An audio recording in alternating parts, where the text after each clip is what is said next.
man that hath friends must show himself friendly, and there is a friend that sticketh closer than a brother.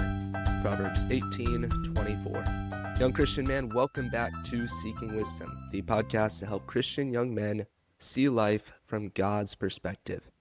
Today, we're going to be talking about an important part of a man's life, and that's connecting with people. A lot of times we like to think that men are kind of independent, don't need other people. And while to some degree men are more independent than women, we still need other guys. We still need other people. God created us to be relational beings. But like that verse that we just read said, in order to have friends, you got to know how you can be friendly. So I've brought on someone today that I think is just excellent at connecting with people. I mean, his stories of walking into a room and making friends with everyone there in like 5 minutes are just legendary. So I want to introduce you to my Uncle Mikey. Uncle Mikey, welcome to the show. Hey, Dan. That was How you quite doing an today? That's good. I'm doing well. That was quite an introduction, buddy. I'm happy to be here. So thanks for inviting me, and I'm proud of you for having I'm this grateful to podcast. I have think it's going to be a real help to guys if they'll take time to listen. you. Yes, thank you. Yeah, I'm grateful for the opportunity for sure. It's been fun getting to talk to men so far, like just to get a bunch of different perspectives on biblical masculinity, you know? Mhm. So, what you been up to recently? Well, we just had our Easter Sunday, of course, last Sunday. And so all of the Easter preparations for our family, for our church, we literally had Sophia, my middle daughter, came home from PCC from college, and she said she was going to invite some friends, and she did. So my wife, your Aunt Emmy, was fine to let them come over. But little did I realize there would be a ratio of 8 women to 1 guy. You're looking at him, the only guy in the house. Now, normally it's I 5 am to so 1 sorry for you. with my wife and So all my you're already daughters. outnumbered. I'm already outnumbered big time. Well, at Easter evening came, and it went from 8 to 1 to 10 to 1. And they Goodness survived. gracious. They survived me. No, but we had an awesome time. Easter went well, but yeah, it's been busy but productive. A lot of interesting things happening in our family at church, and anyways, so yeah, it's been kind of crazy, but that's life. Amen. Praise the Lord. Now you talked about your church. Could you go ahead, just introduce yourself a little bit for our listeners? Let All us right, know kind of what you do, sure. all that kind of stuff. My name is Mike Ramondetta, Michael Ramondetta, birth name Uncle Mikey to some, and but I pastor Emmanuel Baptist Church with an E, and that's in McClenny, Florida, which is about 25 miles west of Jacksonville. So we're kind of northwest Florida, and we've been there for over 15 years, and we were church planters before that. We started and established a church for about 5 years, and then God led us to McClenny, and so yeah, my wife is Emily. I've got 4 daughters. We had a 9 and a 10-year-old, and then God said, "You're doing it all over again," and we were blessed with identical twins. So they just had their golden birthday, age 10, on the 10th of March, and they are keeping our lives real. And there's never a dull moment in the Ramondetta household, let me tell you. That is truth. When I've come to visit, you always have something going on. Yep, and you bring some more manhood, which I appreciate. I'm sure being outnumbered that much. Oh yeah. You talk about manhood. You like to fish, right? Oh yeah, I love to fish. We've been doing some fishing. Yeah. You want me to tell you a little Nice. update? Yeah, what's the best thing you've caught? Well, we've been to the beach a few times. Let's see. We've been about 3 or 4 times, and we've caught in total close to like 40 something fish in those times. The first time we caught about Wow. 16, and we had 8 keepers. For the first time I had 3 double hookups. 3. That is, you have a dropper loop with two hooks, of course, and a weight. and three really good double hookups. I had whiting and then bluefish, and they all hit the cooler. And we used to club our fish because we have a little mallet, and little Kate would say, "Dad, I'll get the mallet." But at first she didn't like it because I was smashing the fish's head and killing them so that way it would go in the cooler. That's what you do. And we had one time like we caught, I don't know, 20 bluefish or something. She wanted to do it. Let me get the mallet. So anyway, I changed that now where I just kind of take my fillet knife and right through the head. That's kind of. Oh, So, nice. so we've had some productive. When Sophie was here, we caught about I think it was 7 or 10, and the most interesting catch was it literally looked like a great white shark. It was like about 2.5 feet long, but I think we think it was a black tip, and the pole was bending and kind of shooting off, and Sophia reeled it in. It was a good fight, and but anyway, I got some pictures. But yeah, that's probably the coolest catch we've caught this year so far. Yeah. Yep. That's awesome. Yeah. Not every day that you get to hold a shark. Yeah, exactly. I had a Did huge y'all hold it? Like, nose did too. you pick it up or did you kind of like Oh yeah, she set she didn't pick it up, but let me see if I can pull it up here if it'll show on here real quick. Oh yeah, that would be cool. See if I can get. Oh, here it is. Okay. Here's just a picture of like the nose of it. I don't know if you can see it there. Look at that. Oh man. That Looks like is. something out of like a fairy tale or I something. mean, look at the nose on it. I mean, it's The like nose. gigantic. Yeah. And then this was another good picture here of us. I kind of cropped her out just so that, but yeah. So that's like a really Ooh. cool looking shark. Let me tell you. So that was neat. Yeah. These are, I think they're protected. The black tip, you can see the tips on it, but it actually, to me, I mean, it looked just like a great white to me, but anyway, that was kind of cool. We also had some interesting stuff. You're talking about connecting. I've connected with about 8 of my neighbor families in the area because we've had vandalism. We've had vandalism about the last 3 or 4 weeks. We've had vagrants come through, and your Aunt Emmy planted a bunch of plants, nice pretty flowers. They came at night and ripped them all out. So we replanted them. That's wild. And they did it again, and we replanted them. Then they, we think maybe one of them hit our mailbox, knocked it over. We had to get that fixed. They left the hose on all night in the backyard, so it was like nice and flooded when I got out there.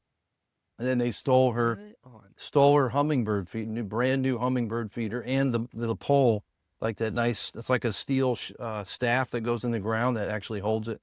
So we're the 6th home that's gotten hit. So I connected with 6 or 7 families in the area just to let them know what's going on and try to, what I call stay vigilant. So that's kind of what we're doing. Yeah. So anyway, everybody's got their lights on at night, so it's kind of. What's that? It's a terrible reason to connect, but I mean, that's what I mean. Connection, I guess. Yes, that's why it's important to be able to connect with people in a meaningful way, or else sometimes you're just going to be left all alone. So. Truth. Now, all right, we'll get into some of our questions here. Yeah.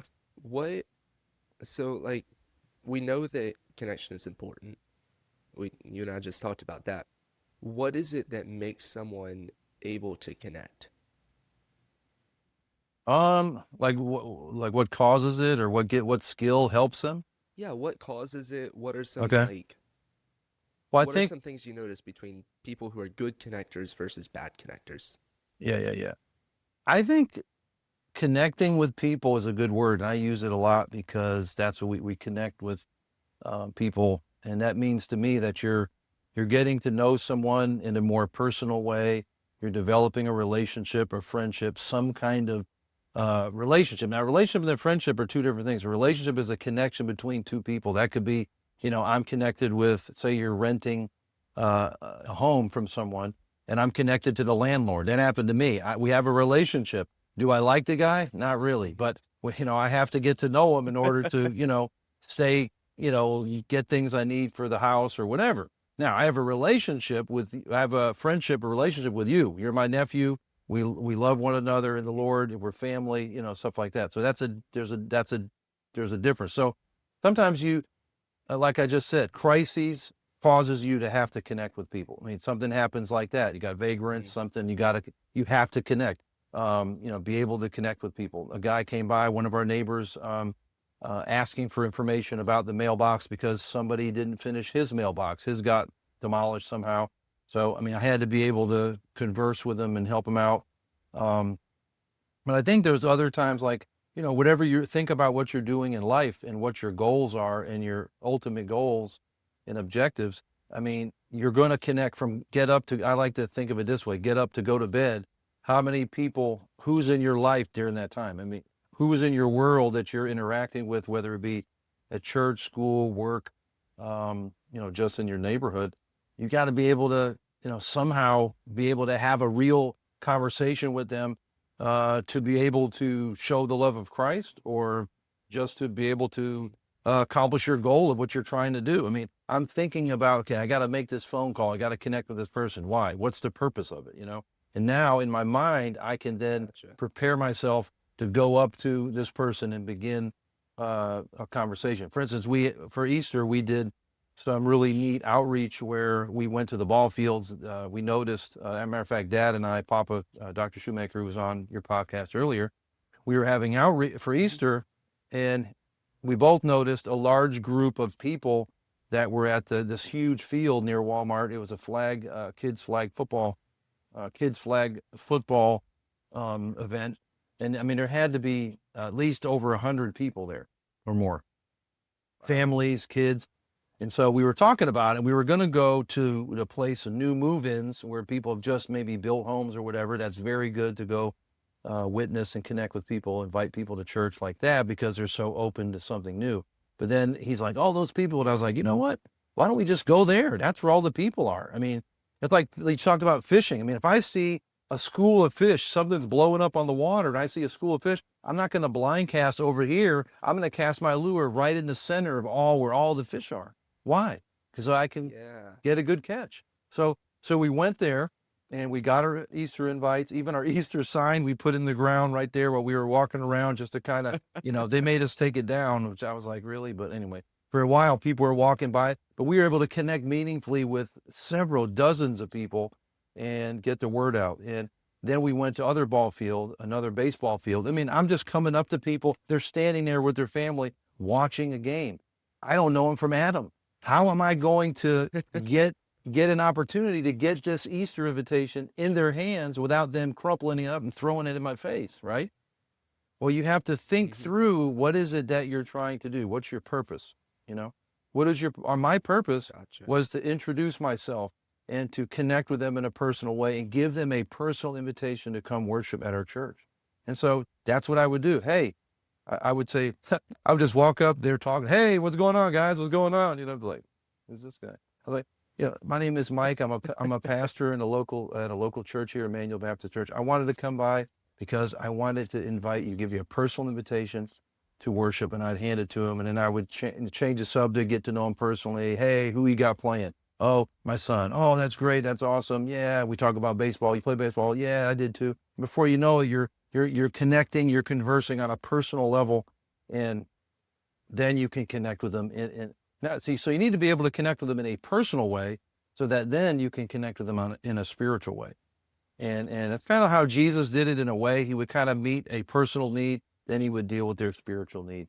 And so if you can think of ways to connect with people on a personal level, I know you had some questions, how are you? Where are you from? Are you from this area? Stuff like that. Or you think about the surroundings. You got football, baseball, whatever. Hey, you hear watching your family play? Yeah. And they start telling you about little Johnny and little Joey. Oh yeah, that's great. That's awesome. Yeah, man, I would love to come. And all of a sudden they're warming up to you. And I think, if you can connect on a personal level, that kind of cuts through. So you're not just coming up saying, hello, I'm from Emmanuel Baptist Church. I would like you to come and worship with us. And they go, get out of here. I don't want anything to do with this guy. So you just got to be a little person. You got to try to be personable if you can. Gotcha.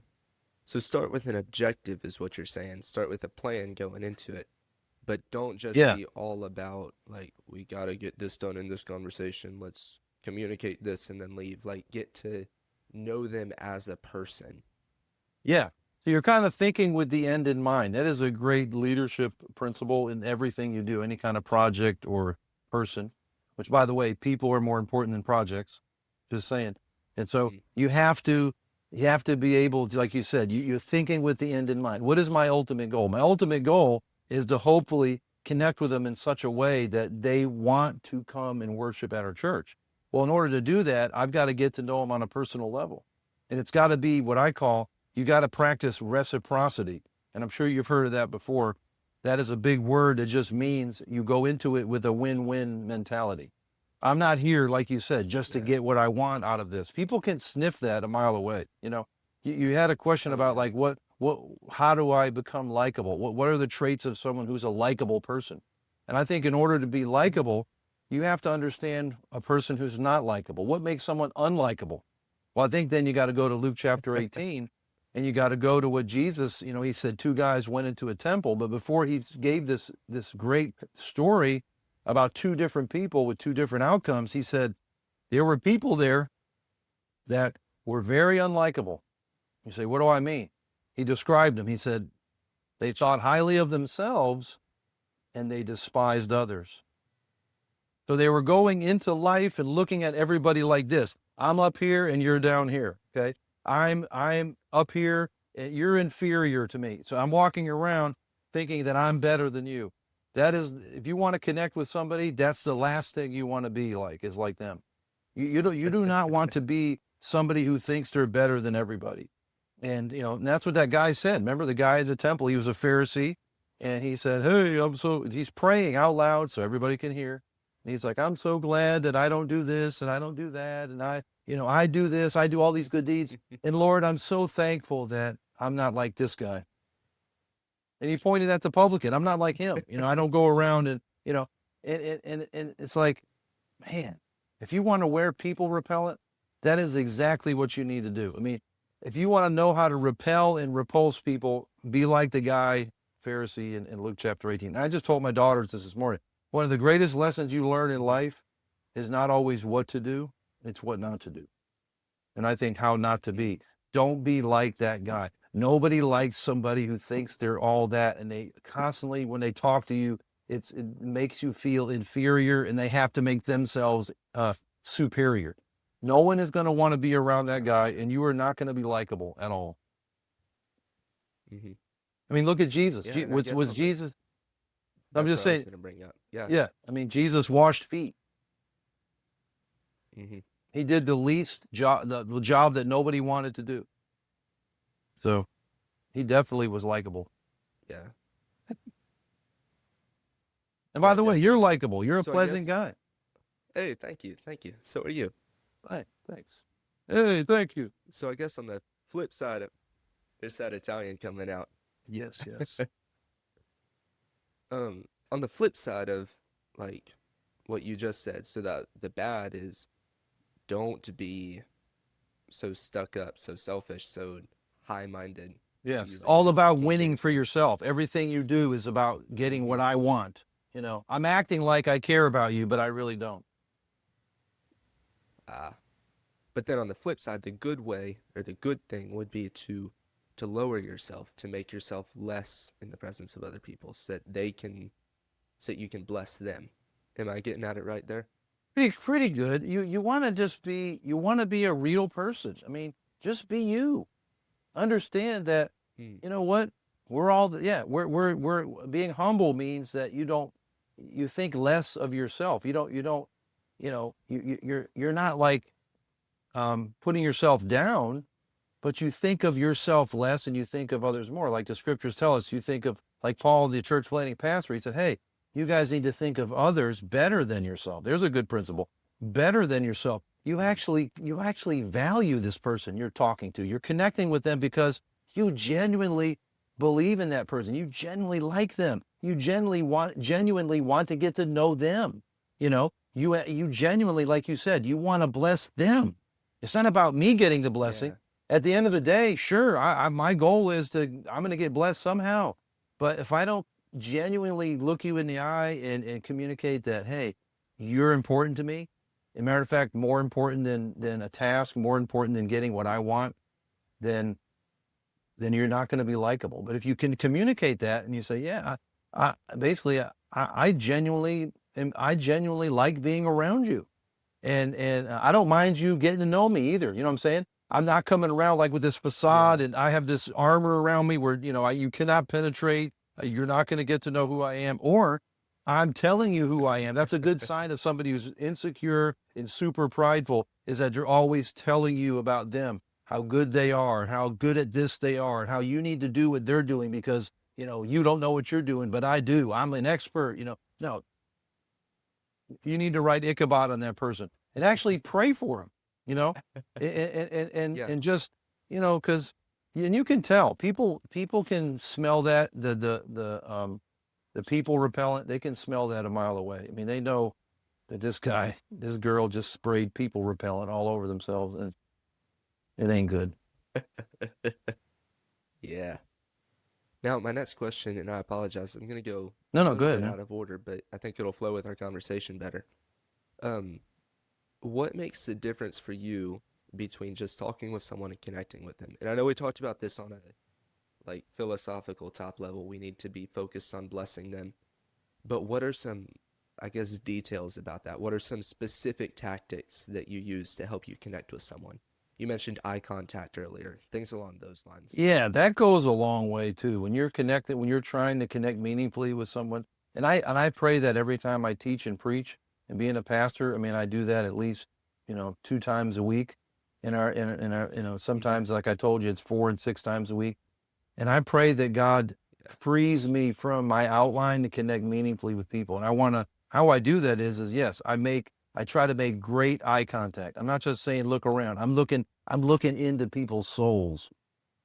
And even if it's the little kid in the front row but pastor, I mean, but I'm making good eye contact, but it goes a long way to show that you're a genuine person, that you're looking them right in the eye, and and so anyway, so you're talking about just talking and connecting. I think sometimes you're just talking if you're waiting in line somewhere, you're on a mission, you have to be somewhere, and you're trying to get into this place and you have to wait in line. You're just kind of standing there, and then all of a sudden somebody starts talking to you, and you don't want to connect with them because you're busy. You're frustrated. You're aggravated, and and all of a sudden now you just kind of talk a little bit. See, the thing is, like I told you earlier, like we talked about, is having a purposeful relationship and meaningful connection comes because you have a purpose in why you're connecting. So thinking about that, like, okay, going into it, what is my ultimate goal of this conversation? What is my ultimate goal of this interaction with this person? And now that is going to give you a compass all the way through to the end, because now you're going to have more confidence because you know what your goal is. You're going to also be more aware, of the people, are they interested? Are they receptive? Things like that. So I think connecting, when we go on visitation or I follow up with somebody, there's different connecting points, so for you, like I ask you, okay, what kind of connections are you wanting people to learn about? Like, is it just general, or do you have a specific connection in mind? In general, friendships, I guess our 2 most important ones would be friendships and gospel-centric connections, like sharing the gospel with people. So kind of like, how do I connect with people best to make friends and also to connect them to Jesus in the church? Something like that? Yes. Okay. Yes, exactly. Well, the Bible says, I think you read it, didn't you? A person that has friends must show himself friendly. So, being kind, being a kind person. And again, I think a lot of this has to do with your personality. I mean, I don't hate to say it, but I think it's true. I think some people are just natural. God has given them a personality that, connecting with people, and their hands are sweating now. I got to connect with someone. It's like, oh my word. It's like, like your Aunt Emmy. I'm just saying, my wife doesn't really like to connect with people a lot because she's more of an introvert. Obviously, we married our opposites. We're just totally opposite, just about on everything, Yeah.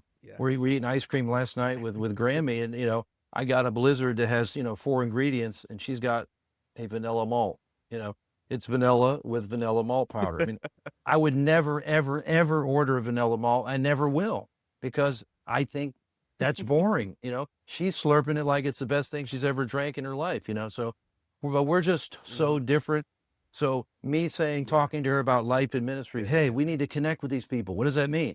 For a purpose. We need to follow up with these people because we're having baptisms and they need to know the information, or she needs Sunday school teachers and whatever. Sometimes, and I'll say, here's what you can do, blah, blah, blah, blah, blah, blah, go connect with them. You're like, She's like, I don't really, that's not really my cup of tea. So if some people are just not naturally, not that they're naturally not good at it, they're not comfortable with it. They're just, like the guy that went with me, when we went to those ball fields and we connected with literally dozens of people, just cold going up to him and starting to talk with him.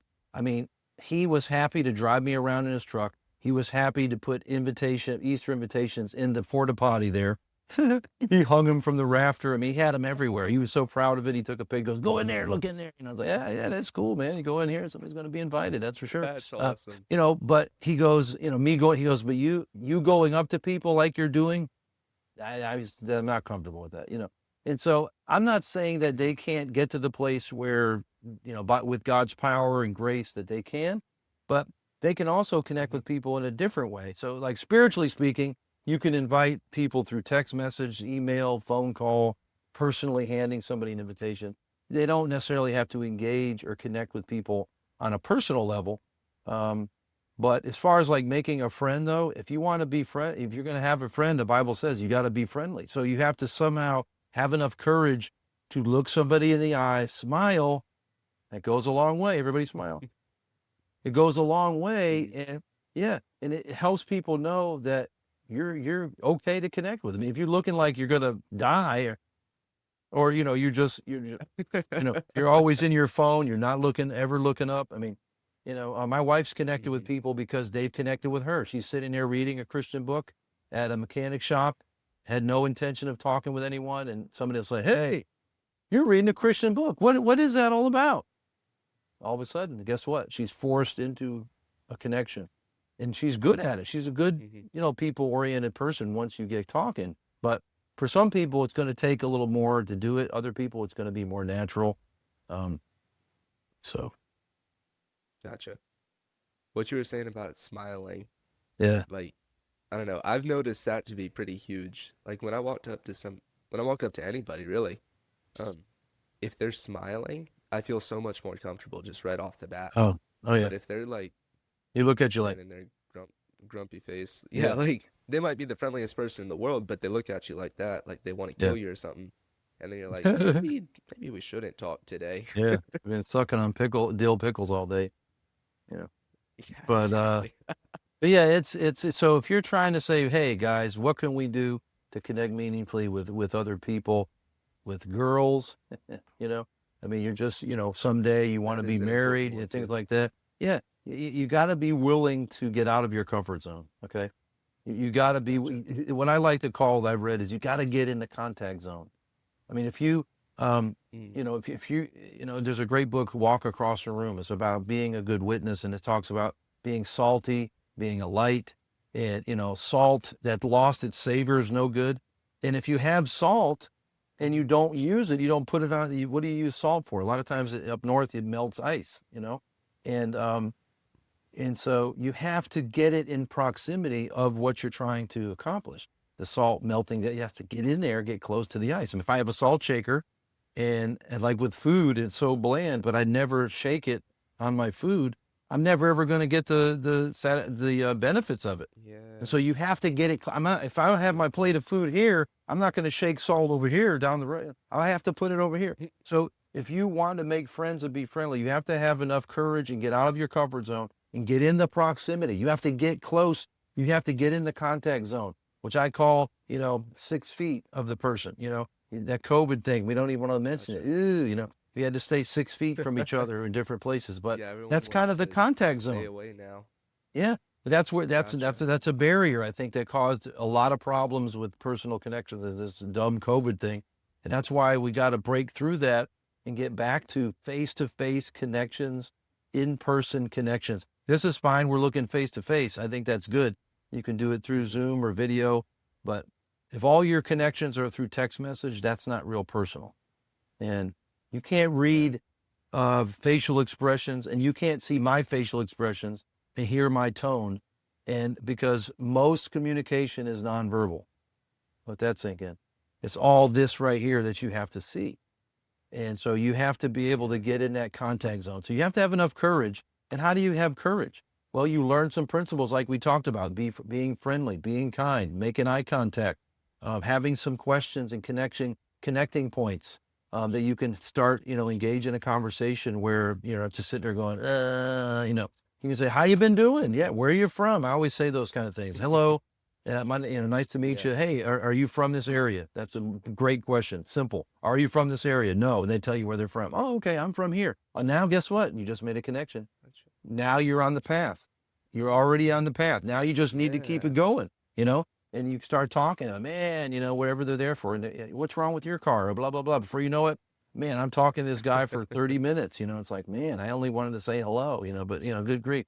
But you got to get on that connecting point, practical. But then spiritually, if you're saved, if you have Jesus, you have his presence, you have his word, and you can pray and ask God, this is something I need courage in.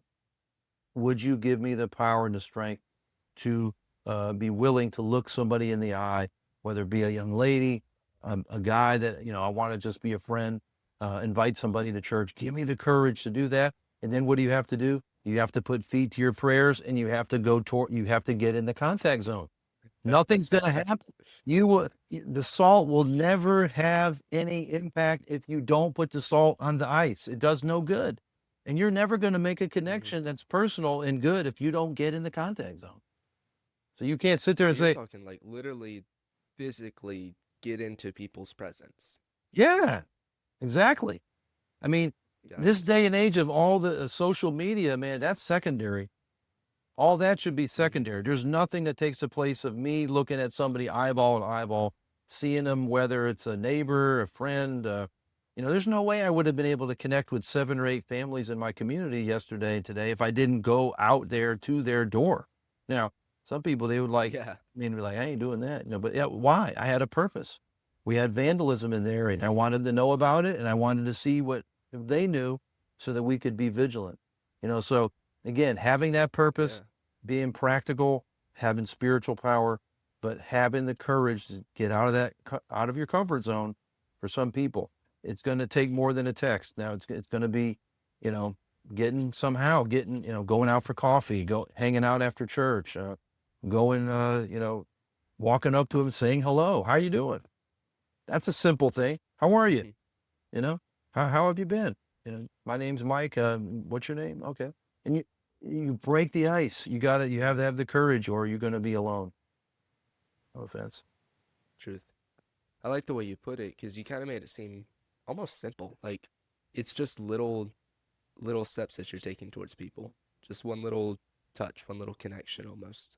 Yeah. And I think that will help people. Some people, if they listen to this or you want to share this with people, is that it's not as complicated as you think. You don't need some professional person to tell you, now, is this what I do? And I've done it for over 30 years. Yes. This is God's made me more of a personable person. Yeah. But I've made bad connections before, I know somewhat not to do, I've gotten in some connections where I wish I didn't say anything, but so, they've not all gone well, that's for sure. But these, like you said, these little principles, just little things that, you could do. And before you know it, you're connecting with people. And I think that's, if you have goals, you have purposes, and you have some practical tips, you're on your way. Amen. It sounds like good stuff. Thank you so much for all of that. I guess I'll just ask you one more question, and then I think we'll wrap up for this episode. And this is just a question that we try to ask every guest on the show. But who is one man that you find yourself wanting to emulate? And it's assumed that you're going to say Jesus, so you can't use that answer. Plus, we used him in the first episode. So after Jesus, who's one man that you want to emulate? That is a good question. I thought about that. I think another, I want to say not a problem, but I think it's almost like a disease in our independent Baptist church movement, if you want to call it that, is that sometimes we tend to be so isolated. We tend to be so focused on what we think we need to accomplish that we leave people out of it. And, you're looking at your Uncle Mikey here, your Uncle Mike who's 51, and I believe, I'm just saying, one of the most outgoing people on the planet, and your Aunt Emmy's so loving, but we're lonely, sometimes. We feel lonely. And you know why that is because for whatever reason, having a close mentor-mentee relationship has been absent. Now, what do I mean? Is somebody who's a mentor is somebody who genuinely cares about your well-being and wants to breathe into your life. It wants you to kind of get out. I was reading this good book. I actually have it over there. Who believed in you? I think that's what it's called. And somebody who believes in you so much that you can get on their shoulders and go so much higher and farther in life than you ever been. And somebody who's not just going to be there when there's a problem or there's a phone call. They're actually, you're having this ongoing relationship with the purpose of this mentor pouring in and this mentee receiving the instruction and putting it into practice. And I think that, I thought about who would I say that I would want to emulate. I mean, it's interesting. I think for your grandfather and my father-in-law, there's things about his life that I would emulate and I would want to be like, as far as his strong leadership, his speaking, his care. So, I think he would definitely be one that I would want to emulate, in some ways. And, he would be definitely one. I think, though, the challenge is because of that, if you don't have anybody that's mentoring you, what I need to do now is find somebody that I can mentor so that I can make it happen for someone else. My children, being somebody that they can emulate, but pouring into them, Christ. Yes. There's a young man who's a musician and he is slowly becoming part of our music and worship team and wants to be mentored in a way. So I'm taking time to try to pour into him somewhat. And, but I don't know what it is. I say that because I'm just trying to be transparent that that's something that that needs to change in our neck of the woods. And if you want somebody to emulate, it's going to be because you know them and you want to be like them and they actually know you and care about you.